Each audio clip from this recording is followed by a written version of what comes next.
സൂറത്ത് ലുഖ്മാനിൽ അതിന്റെ 16-ാമത്തെ ആയത്തിൽ ലുഖ്മാൻ റളിയല്ലാഹു അൻഹു അദ്ദേഹം തന്റെ മകന് നൽകുന്ന ഉപദേശങ്ങളെ സംബന്ധിച്ച് പറയുന്നുണ്ട്. യാ ബുനയ്യ ഇന്നഹാ ഇൻ തകു മിസ്ഖാല ഹബ്ബത്തിൻ മിൻ ഖർദൽ.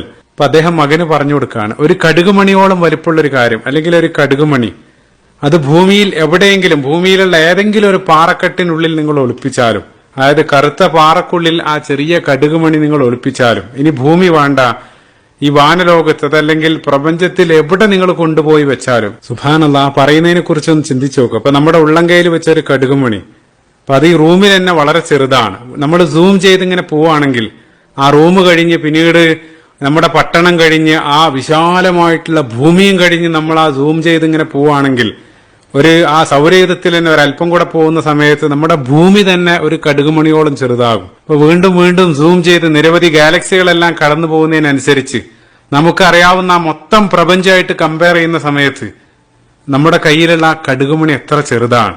അള്ളാഹു പറയാണ്, ആ ഒരു കടുകുമണി നിങ്ങൾ ഈ പ്രപഞ്ചത്തിന്റെ ഏത് കോണിൽ നിങ്ങൾ കൊണ്ടുപോയി ഒളിപ്പിച്ചാലും യഅതി ബിഹല്ലാഹ്, അള്ളാഹു ഉടനെ തന്നെ, അത് എവിടെയായാലും ഉടനെ തന്നെ അള്ളാഹു അത് കൊണ്ടുവരുന്നതാണ്. ശേഷം ആയത്തിന്റെ അവസാനം ഇന്നല്ലാഹ ലതീഫുൻ ഖബീർ, അള്ളാഹുവിന്റെ ആ സൂക്ഷ്മമായിട്ടുള്ള ആ ജ്ഞാനം അതവിടെ അള്ളാഹു സൂചിപ്പിക്കുന്നുണ്ട്. അപ്പൊ അതാണ് അതിന്റെ ഒരു തലം.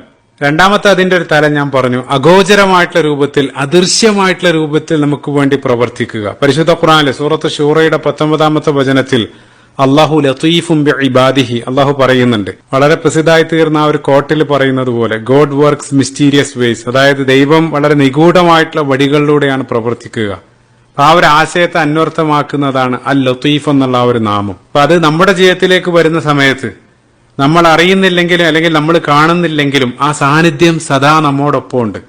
നമുക്ക് ചിന്തിക്കാനോ ഗ്രഹിക്കാനോ കഴിയാത്ത വിധം സദാ നമ്മൾ നയിച്ചുകൊണ്ടിരിക്കുകയാണ്.